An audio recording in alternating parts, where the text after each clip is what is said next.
Anggota DPR RI fraksi PDI Perjuangan Rieke Diah Pitaloka dilaporkan ke Mahkamah Dewan Kehormatan, MKD, DPR RI. Pelaporan dugaan pelanggaran kode etik ini dibuat oleh seseorang bernama Al-Fajri Aditya Prayoga.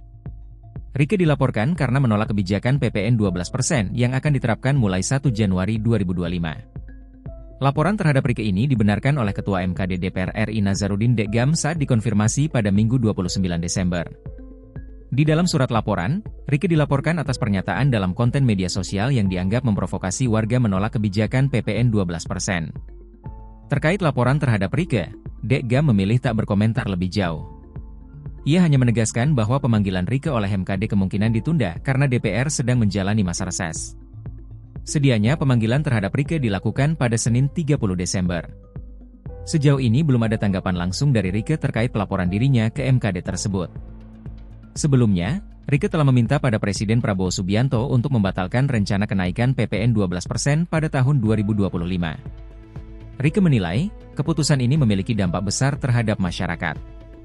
Menurutnya, penundaan kenaikan PPN 12% bertujuan menghindari pemutusan hubungan kerja, PHK, yang makin meningkat.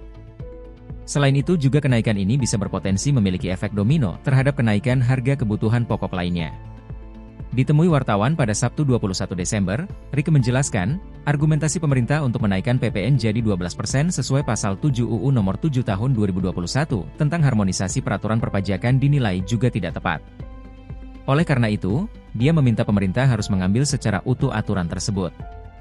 Dalam pasal 7 ayat 3 UU tersebut, tarif pajak pertambahan nilai sebagaimana dimaksud pada ayat 1, dapat diubah menjadi paling rendah 5% dan paling tinggi 15% setelah berkonsultasi dengan alat kelengkapan DPR RI. Dalam UU itu juga dijelaskan, Menteri Keuangan RI diberikan kewenangan menentukan besaran PPN perkembangan ekonomi dan moneter serta perkembangan harga kebutuhan pokok setiap tahunnya.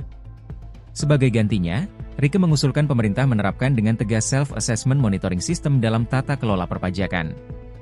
Di antaranya, perpajakan selain menjadi pendapatan utama negara, berfungsi sebagai instrumen pemberantasan korupsi, sekaligus sebagai basis perumusan strategi pelunasan utang negara.